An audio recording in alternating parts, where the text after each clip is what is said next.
एक समय था जब इनके MD railway station, Chandrapur railway station के टेबल पे सोया करते थे और महीनों तक उन्होंने रेलवे स्टेशन पे ही सब कुछ अपनी लाइफ बिताई और आज ये कंपनी 1,25,000 करोड़ रुपए का मार्केट कैप। एक इन्फोसिस जो था जिसका आईपीओ कभी और सब्सक्राइब भी नहीं हुआ था, वो आज इन्फोसिस ब्लू चिप बन गई ना, टीसीएस ब्लू चिप बन गई ना, सोलार इंडस्ट्रीज ब्लू चिप बन गई ना, डीमार्ट ब्लू चिप बन गई ना। तो ये कहाँ से है? ऊपर से तो नहीं आई थी। तो मैं क्यों इन ब्लू चिप को ही खरीदूं? मैं क्यों ना ऐसा आइडिया लूं जो ब्लू चिप बनने जा रहा है? मैं आपका जो है वो प्रश्न समझ गया, बट मेरा हमेशा उल्टा रहता है। लोग इतिहास देख के इन्वेस्ट करते हैं दोस्तों, और मैं इतिहास नहीं, मैं उसका भविष्य देख के इन्वेस्ट करता हूँ।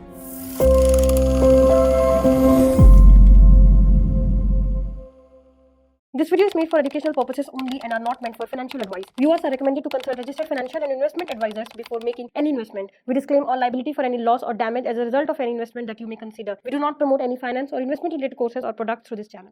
Welcome to Josh talk stock market. दोस्तों, आज के इस नए एपिसोड में आप सब लोग इस प्रोग्राम को देख के हिल जाएंगे। इस फॉर द रीज़न क्योंकि आज जिस गेस्ट से मैं मिलवाने जा रहा हूं उनको मैं बड़ा बिग बुल मानता हूं। दोस्तों, एक चीज़ बता दूं कि उनकी शक्ल बड़ी रिजेंबल करती है the first big bull Harshad Mehta के साथ। साइड पोस्ट से तो ऐसा लगता है कि स्वयं हर्षद मेहता वहाँ पे खड़े हैं। और दूसरी बात, उनका मैं इंट्रोडक्शन ऐसे देता हूँ कि उनको एक भगवान का एक बहुत बड़ा वरदान है कि 15 साल की उम्र में जब आदमी अपने पजामे का नाड़ा नहीं बांध सकता, उन्होंने अपनी एंट्री इस स्टॉक मार्केट में ली और उनका पूरा इंटरेस्ट स्टॉक मार्केट का था। दोस्तों, आपने नाम सुने होंगे वॉर्बक पिंकस और ये इन सारे लोगों के, वॉरेन बुफे, लेकिन ये सारे फिरंगी लोग वहाँ के फिरंगी कंपनीज में काम करते हैं।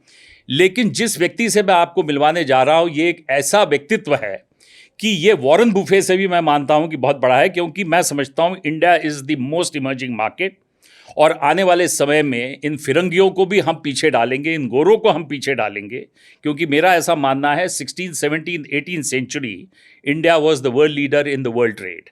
हम towards the end of the 18 century नीचे आए, तो ये जो व्यक्तित्व आज जो मेरे साथ बैठे हैं, बड़ी टावरिंग पर्सनैलिटी है और इनका नाम है मिस्टर विमल परवाल। विमल जी, आपका इस प्रोग्राम में स्वागत है और आपने अपना इतना बहुमूल्य समय दिया, इसके लिए मैं आपको थैंक्स देता हूं।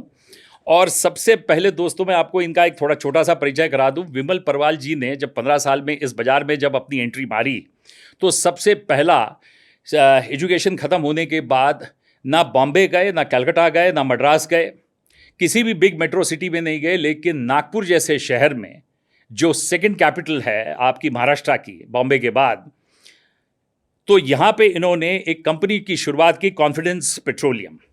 दोस्तों, इतना बता दूं, 1 करोड़ की कंपनी को विमल जी ने 4,000 करोड़ की कंपनी बनाई। तो ये एक ऐसा व्यक्तित्व है। और अब इनसे बात करते हैं कि विमल जी, आपके मिलियंस ऑफ फैंस हैं, मैंने देखा।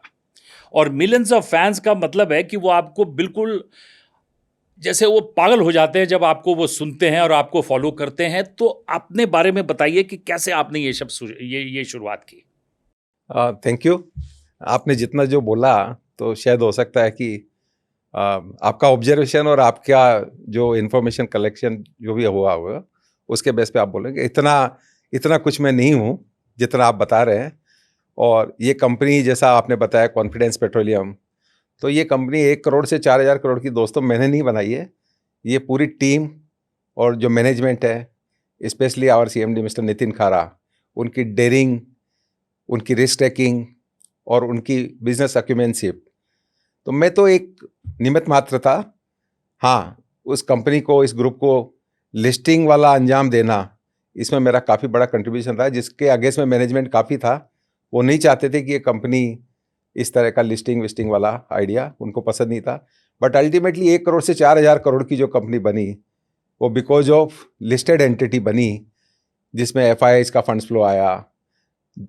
काफ़ी अच्छे इन्वेस्टर्स ने समय समय पे हमको कैपिटल मुहैया कराई और जिससे 1,000 करोड़ से 4,000 करोड़ की कंपनी बन पाई।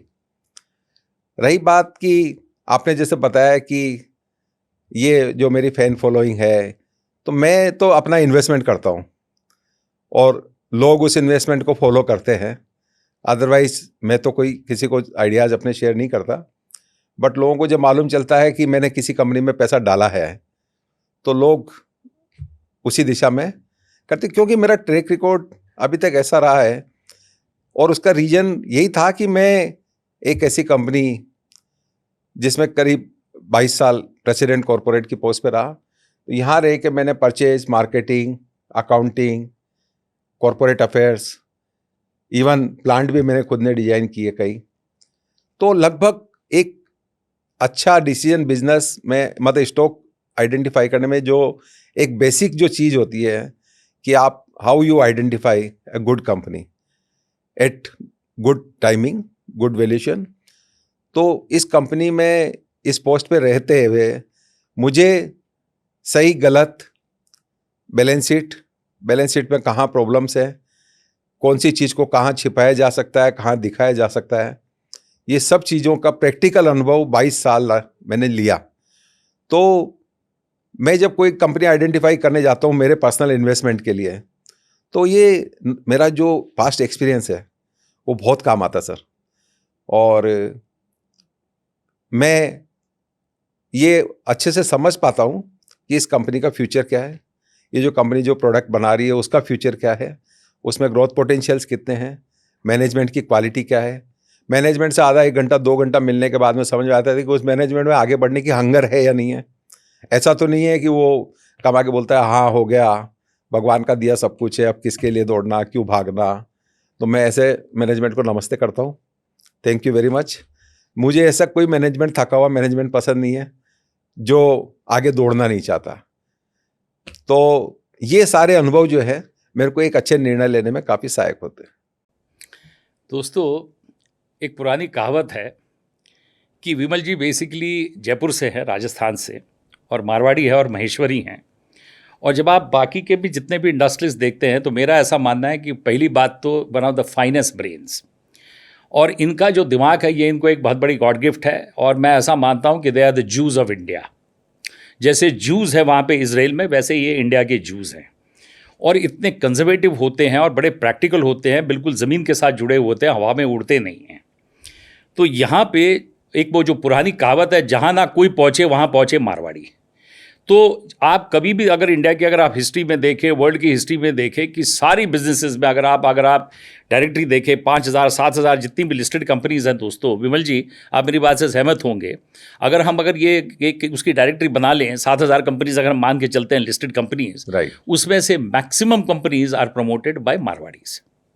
Partly you are right. Yes, और मेरा ऐसा मानना है कि बिल्कुल। और देखिए बिरला जी भी महेश्वरी हैं, आप भी महेश्वरी हैं, राधाकृष्ण दमानी वो भी शायद महेश्वरी हैं। तो ऐसे बहुत सारे अगर हम इनके नाम लें, बांगर हैं, ये भी हैं, यस, सोमानी जी हैं, वो भी बिल्कुल बांगर हैं। सोलार एक हमारे नागपुर की कंपनी है, सोलार इंडस्ट्रीज, जो इंडिया की सबसे बड़ी डिफेंस कंपनी बन गई। इनकी जर्नी आप जब देखेंगे तो इतना चौंक जाएंगे कि एक समय था जब इनके MD railway station, Chandrapur railway station के टेबल पे सोया करते थे, और महीनों तक उन्होंने रेलवे स्टेशन पे ही सब कुछ अपनी लाइफ बिताई। और आज ये कंपनी 1,25,000 करोड़ रुपए का मार्केट कैप, वर्ल्ड के सबसे टॉप क्लास डिफेंस प्रोडक्ट्स बना रही है। तो उनके जो सन है mister Manish Nuwal, he is a very good friend of mine. तो ये भी महेश्वरी हैं।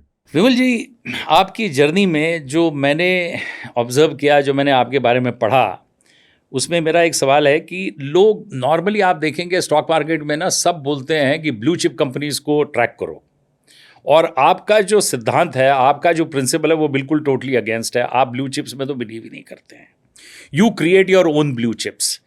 तो आपका जो इसमें जो परसेप्शन है इसके बारे में बताइए कि ये परसेप्शन आपका कैसे आया और आपने इसको कैसे सक्सेसफुली इसको आपने इम्प्लीमेंट किया। सर मैं आपको मेरे बारे में बता दूं कि मैंने कभी भी वो काम करना कभी भी पसंद नहीं किया दोस्तों जो हर आदमी कर सकता है। जैसे आईपीओ में मैं एप्लीकेशन लगाने का काम कभी भी नहीं करता। उसमें आपकी स्किल कहाँ यूज हो रही है? आपके पास बैंक में पैसा है, आपने चेक डाला और आईपीओ की एप्लीकेशन लगा, तो ये तो रामलाल, श्यामलाल, मांगीलाल कोई भी कर सकता है। तो उसमें विमल परवाल की क्या स्किल का कहाँ यूटिलाइजेशन हुआ? तो मैं कोई भी काम ऐसा नहीं करता जो सब लोग करते हैं और जो सब लोग कर सकते हैं। मैं वो काम करता हूँ जो थोड़ा अनयूजुअल हो। ब्लू चिप लेने का काम तो कोई भी कर सकता है दोस्त। आज जितने भी बिजनेस चैनल्स हैं, जितने भी हमारे मार्केट के जो दिग्गज लोग हैं, ये रोजाना सब कुछ ब्लू चिप्स ही बताते रहते हैं। इन लोगों का सबका ऑब्जर्वेशन और मैंने जो कमेंट लाइव पे सुने इनके, तो इनके हिसाब से तो सारे स्मॉल कैप, सारे मिड कैप ये हाईली रिस्की है, इनमें पैसा डूब जाता है। बट यदि इतिहास को आप उठा के देखेंगे तो ब्लू चिप्स कोई ऊपर से तो नहीं आई ना सर। ब्लू चिप कहाँ से आई? इन्हीं कंपनीज में। एक इन्फोसिस जो था जिसका आईपीओ कभी और सब्सक्राइब भी नहीं हुआ था, वो आज इन्फोसिस ब्लू चिप बन गई ना, टीसीएस ब्लू चिप बन गई ना, सोलार इंडस्ट्रीज ब्लू चिप बन गई ना, डीमार्ट ब्लू चिप बन गई ना। तो ये कहाँ से आए? ऊपर से तो नहीं आई थी। तो मैं क्यों इन ब्लू चिप को ही खरीदूं? मैं क्यों ना ऐसा आइडिया लूं जो ब्लू चिप बनने जा रहा है? मेरा पैसा कहाँ बनने वाला है? जहां मैं राइट वैल्यूएशन के ऊपर एक स्मॉल कैप आइडिया उठाऊंगा जिसका मार्केट कैप 10 करोड़, 20 करोड़, 50 करोड़, 100 करोड़ है, वो आइडिया मैं लूंगा, तो ये कंपनी में पोटेंशियल है कि ये 100, 200, 500, 1000 करोड़ की कंपनी बनेगी फ्यूचर में। ये मेरे पे डिपेंड करता है कि मैं किस तरह की कंपनी उठाता हूं, किस तरह के वैल्यूएशन पे उठाता हूं और उसमें ग्रोथ पोटेंशियल क्या देखता हूं। यहां मेरा बिजनेस का अनुभव काम आता है। तो मैं ब्लू चिप के अगेंस्ट में नहीं हूं, बट ब्लू चिप नहीं लेता। ये तो कोई भी कर सकता है। और यदि आप देखेंगे पिछले 3 साल का, 4 साल का इतिहास देखेंगे तो क्या दिया ब्लू चिप ने लोगों को? I don't want to quote, एक पेंट कंपनी है जो अपने आप को मार्केट लीडर बोलती थी। आप 1 साल पहले, 2 साल पहले देखें तो भाव क्या था? 3500 रुपए। अभी क्या भाव है? 2100 रुपए। 2100 रुपए। और 3 साल आपने अपॉर्चुनिटी लॉस कर लिया और आपके रिटर्न्स क्या रहे? अब आप फैन है कि नहीं, आपको तो ब्लू चिप छोड़नी ही नहीं है, आप तो लॉन्ग टर्म इन्वेस्टर हैं, आपको तो जो आपने अच्छी ब्लू चिप हाथ में आ गई उसको तो ऊपर जाके और डीमेट अकाउंट चेक करवाएंगे ऊपर जाके कि देखो भगवान आपने मेरे को ये ब्लू चिप दी थी, सारे बोनस, सारे डिविडेंड, सब कुछ लेके और आया हूं मैं, इसमें से एक भी शेयर जो है ना मैंने बेचा नहीं है। यही होता है ना। तो लोग वेल्थ बनाते हैं बट वेल्थ का सही उपयोग भी नहीं करते हैं। सो आई एम डेडली अगेंस्ट कि आपका इस तरह का कोई इमोशनल अटैचमेंट करे कि आपने कोई ब्लू चिप हाथ में आ गई तो अपने आप को बादशाह नहीं समझिए कि जैसे बंदर के हाथ में उस तरह आ गया। मैं कह रहा हूँ इन ब्लू चिप का जो है, ब्लू चिप की एज होती है। हर कंपनी, हर इंसान और इस दुनिया में जो भी चीज़ें हैं, भौतिक या जो भी बोले, उनकी सबकी एक उम्र होती है सर। तो आज जो ब्लू चिप है ना, वो कभी चिप बनने वाली है, आलू वाली। तो क्योंकि समय ऐसा नहीं रहा है सर कि ये जो पहले लिमिटेड घराने होते थे, औद्योगिक घराने, बिरलाज होते थे, बांगड़ होते थे, ये होते थे, वो एलएनटी होती थी, जो भी बिजनेस अपॉर्चुनिटी आती थी किसको जाती थी? इन्हीं लोगों को जाती थी, क्योंकि इनके पास मनी पावर था। बट आज दुनिया जो है ना, ग्लोबल बनने के बाद में आज कैपिटल मार्केट हमारे इतने स्ट्रांग हो गए हैं कि एक छोटे से छोटा आदमी यदि उसमें कुछ क्वालिटीज है तो बिजनेस का आइडिया है उसके पास में, तो पैसा तो डालने के लिए हजारों लोग बैठे हैं। एक एक स्टार्टअप में देखिए आप 100, 200, 500 करोड़ रुपए डाल देते लोग। जो नया बच्चा इंजीनियरिंग करके आया आईआईटी से, ये वो, उसके कोई भी आइडिया में जिसको कभी किसी ने टेस्ट भी नहीं किया, उसको भी 100, 200, 500 करोड़ रुपए कैपिटल मार्केट दे देता है। तो जब ये बोटलनेक ही खत्म हो गई, अभी कोई बड़े घरानों का कुछ बचा ही नहीं, वर्चस्व बचा ही नहीं, तो वो ब्लू चिप जो है उनको अल्टीमेटली बहुत बड़ा कंपटीशन फेस करना पड़ेगा ऐसी नई क्लास से। ये जो नए आएंगे वो नई टेक्नोलॉजी लेके आएंगे, नए स्टाइल लेके आएंगे बिजनेस मैनेजमेंट की, नए आइडियाज से उस बिजनेस को ग्रो करेंगे। जितनी भी लॉस मेकिंग कंपनीज थी, ये आप देखिए, जोमेटो, स्विगी, सब बंद कर रहे थे, बट आज क्या वैल्यूशन है? आपने देखा ही होगा ना कि टाटा मोटर के वैल्यूशन को जो है ना, जोमेटो का वैल्यूशन बीट कर रहा है। कितनी बड़ी बड़ी फैक्ट्रीज है, क्या है। तो ब्लू चिप किसको बोलेंगे सर? और मैं क्यों ऐसी ब्लू चिप के चक्कर में पड़ूं? मैं तो छोटा आइडिया उठाऊंगा जो ब्लू चिप बनने जा रहा है। So this is the fun, this my logic कि why I am not investing in blue chips. दोस्तों, जैसे विमल जी ने बोला कि बिल्कुल बिल्कुल ठीक है कि हर एक चीज़ की प्रोडक्ट लाइफ साइकिल है, और जैसे इन्होंने बोला कि जितनी भी ब्लू चिप है उसका जब समय समाप्त हो जाता है, प्रोडक्ट लाइफ साइकिल जब उसकी ख़त्म हो जाती है तो फिर वो चिप ही बन जाती है, पोटैटो चिप की तरह। अभी आप देखिए ना विमल जी, आपकी बात से मैं बिल्कुल सहमत हूँ। मोदी नगर एक ज़माने में बड़ा बसा हुआ ये था, बिल्कुल गाज़ियाबाद से आगे, और वहाँ पे मोदी कॉन्टिनेंटल होता था। आज कॉन्टी वो कंपनी बंद हो गई। वो यान बनाते थे तो they got Roman has in India, वो भी कंपनी बंद हो गई। उन्होंने थ्रेड बनाया, कुछ फ्रेंच कंपनी के साथ उन्होंने कोलैबोरेशन किया, आज वो कंपनी भी बंद हो गई, मोदी थ्रेड भी बंद हो गई। आज प्रैक्टिकली अगर आप ये देखें कि मेरठ में उनका जो प्लांट था वो पूरा बंद हुआ, ये सारे जितने नोन प्लांट्स थे सब बंद हुए। अब डीसीएम का भी देखिए, डीसीएम भी सारे ख़त्म हो गए, जेकेस भी ये हो गया। अच्छा, बिरलाज का जब आपने नाम लिया तो आप देखिए एक सिर्फ एक पर्टिकुलर फैमिली रह के बाकी का सभी में आपने ये देखा कि डिसइंटीग्रेशन हो गया उनका। तो market is always giving opportunities to new people to get into the market, और जब तक आपके पास इनोवेशंस नहीं हैं तो तब तक आप बड़े नहीं बन सकते। अब ये बताइए विमल जी कि नॉर्मली इस बाज़ार में मैंने एक सेंटीमेंट लोगों का देखा है, परसेप्शन ये देखा है कि आप टोटली उस परसेप्शन से अलग चलते हैं कि हर एक आदमी कहता है स्मॉल कैप मिड कैप में मत जाओ, यहाँ पे आपका पैसा धोखा हो जाएगा, आपका पैसा ख़त्म हो जाएगा। लेकिन you have always done the reverse cycle, और वहीं पे आपका ये मेरे ख्याल से सक्सेस का ये मंत्र रहा है।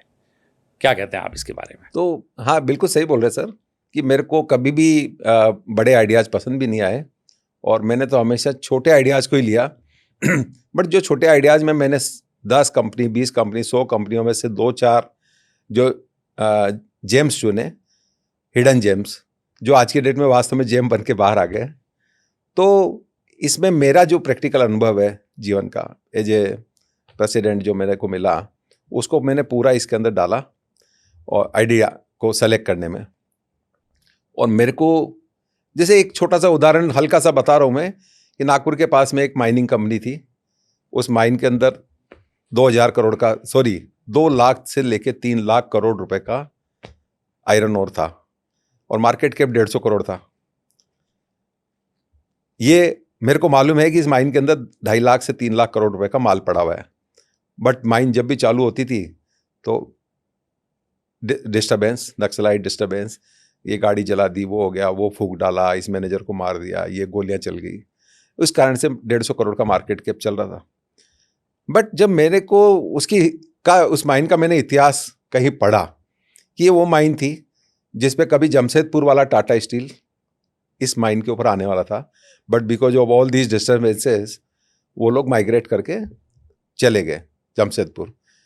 तो मेरे को one thing was very much clear कि इस माइन के अंदर 3 लाख करोड़ का माल पड़ा हुआ है, और ये कंपनी मेरे को 150 करोड़ रुपए के मार्केट कैप पे मिल रही है। तो मैं क्यों टाटा स्टील लूँ, मैं क्यों जिंदल स्टील लूँ?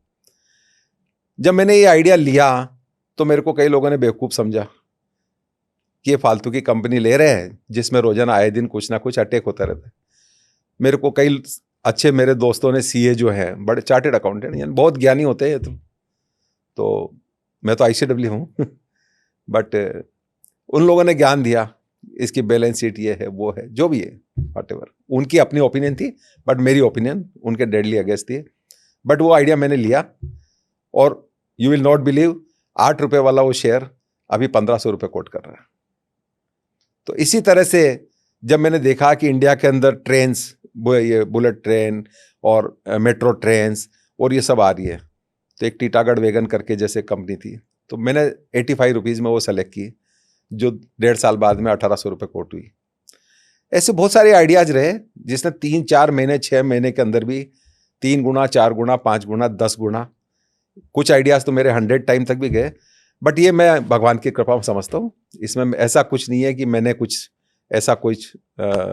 अद्भुत काम कर दिया। ये हमारे पूर्वजों का आशीर्वाद है और भगवान की कृपा है। यहाँ पे विमल जी आपकी बात से मैं बिल्कुल सहमत हूँ। जब आपने टीटागढ़ वैगन्स का ये दिया तो यहाँ पे एक लॉजिकल उसमें ये चलता था कि एक सिंगल कंपनी जो एक सिंगल प्रोडक्ट बनाती है, वैगन्स बनाती हैं, और बायर आपका सिंगल एक ही है, इंडियन रेलवेज, भारतीय रेलवेज। तो अगर भारतीय रेलवेज से अगर इस कंपनी को अगर 2 साल ऑर्डर नहीं मिले तो कंपनी खराब हो जाएगी, और हो भी गई थी। एक ज़माना था कि जब ये नहीं था। तो इसी लॉजिक के ऊपर हर आदमी, चार्टर्ड अकाउंटेंट, कॉस्ट अकाउंटेंट्स और सब इकोनॉमिस्ट भी ये बोलते थे कि भाई please don't be dependent on this company, क्योंकि एक ऐसी कंपनी जहाँ पे single product which is bought by only Indian railways, अगर या, 3 साल ऑर्डर नहीं मिले, उनके पास रिजर्व्स नहीं है। मैं आपका जो है वो प्रश्न समझ गया, बट मेरा हमेशा उल्टा रहता है। लोग इतिहास देख के इन्वेस्ट करते हैं दोस्तों, और मैं इतिहास नहीं, मैं उसका भविष्य देख के इन्वेस्ट करता हूँ। मुझे मालूम है कि जो गवर्नमेंट आई है उसका फोकस कहाँ रहने वाला है, वो भारत की तस्वीर किस स्पीड से बदलने वाले हैं। और जब भारत की स्पीड बदलने वाली है, भारत की तस्वीर बदलने वाली है, तो भारतीय रेल तो सबसे पहला होगा। जो रेल, एयरपोर्ट्स और ट्रांसपोर्टेशन, रोड्स, इसी पे तो फोकस होगा, इन्हीं से तो भारत बदलने वाला था। तो मैं यदि ये सेंस नहीं कर सकूं कि जो नई गवर्नमेंट आई है वो क्या करेगी और कितना बड़ा अमाउंट जो है ना इन सेगमेंट्स में आने वाला है, तो लोगों को जब ये सब चीज़ें बजट में पता चलेगी, उसकी जगह मैं क्यों ना इस गवर्नमेंट का माइंड रीड करूं और पहले से ही ऐसे आइडियाज़ में इन्वेस्ट कर लूं जो पब्लिक डोमेन पे बाद में आने वाले हैं। तो मैं इतिहास कभी भी नहीं देखता सर, मैं उस कंपनी का भविष्य देखता हूँ। लोग इतिहास देखते हैं। कई लोगों को, मैं जब दोस्तों में बात चलती है तो जाके गूगल पे सर्च करते हैं, पहले सब कुछ करते हैं, फिर जाके कन्विंस हो जाते हैं। कन्विंस नहीं भी होते, इसका तो इतिहास ही बेकार है, अरे कहाँ पैसा फंसा रहा तू, बट वो 2 गुना 3 गुना हो जाते हैं, तब जाके कन्विंस होते हैं और फिर पैसा डालते हैं। विमल जी, आपकी बात से बिल्कुल सहमत हूँ, क्योंकि मेरा ऐसा मानना है कि आपकी जो थिंकिंग है वो बिल्कुल दुनिया से अलग है। और मैं जो भी स्टॉक मार्केट से जुड़े हुए, मैं उनको यही कहूँगा कि जहाँ से दुनिया सोचना बंद करती है, वहाँ से विमल जी सोचना शुरू करते हैं। अब जैसे आपने कहा कि हर आदमी बिजनेस हाउसेज में, हर आदमी अडानी और अंबानीज नहीं बन सकते, टाटाज नहीं बन सकते, क्योंकि इतने सारे इंडस्ट्रियल हाउसेज हैं। हमने देखा पुराने तो सारे बंद हो गए, कुछ उनके अपनी इंटरनल फाइट्स हुई फैमिलीज़ में, और नए वालों में कोई वो रिस्क टेकिंग एबिलिटीज़ ही नहीं थी, और वो ये अंडरस्टैंड ही नहीं कर पाए कि गवर्नमेंट का, जो आपने अभी बोला कि गवर्नमेंट की इन्वेस्टमेंट्स कहाँ पे है, गवर्नमेंट का फोकस कहाँ पे है। और यहाँ पे मेरा ऐसा मानना है कि अडानीज अंबानीज ने वो बिल्कुल अपने बिजनेस एक्टिविटीज़ को गवर्नमेंट की पॉलिसीज़ के साथ अलाइन किया, और जहाँ पे उन्होंने सक्सेस पेल किया। करेक्ट। आप बिल्कुल मेरे इस बात से सहमत होंगे, क्योंकि हर इन्वेस्टर को मैं यही कहता हूं कि एयरपोर्ट पे जब जाते हैं तो आप देखिए, the total energy solutions to the world is total. आज टोटल हर एनर्जी बिजनेस में गौतम अडानी के साथ पार्टनर है। तो ये जो सोच आपने बताई बहुत बिल्कुल ठीक है।